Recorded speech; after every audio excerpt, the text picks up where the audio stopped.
বাংলাদেশ জাতীয়তাবাদী দল বিএনপির ৪৬তম প্রতিষ্ঠাবার্ষিকী উপলক্ষে দলের প্রতিষ্ঠাতা বহুদলীয় গণতন্ত্রের প্রবক্তা স্বাধীনতার ঘোষক শহীদ রাষ্ট্রপতি জিয়াউর রহমান বীরুত্তমের রাঙ্গুনিয়াস্থ কবরে পুষ্পস্তবক অর্পণ করেন দক্ষিণ জেলা যুবদল।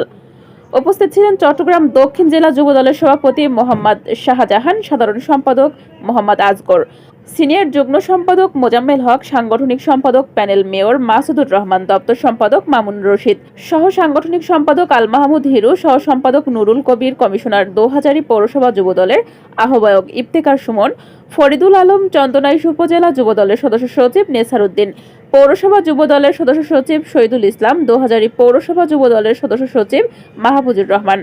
সাতকনিয়া সাংগঠনিক যুবদলের সদস্য সচিব শহীদুল ইসলাম, উপজেলা যুবদলের সিনিয়র যুগ্ম আহ্বায়ক মোশাররফ হোসেন, যুবদল নেতা জয়নাল, আমিনুল ইসলাম চৌধুরী, জাগির, ফোরকান সহ আরও অনেকেই।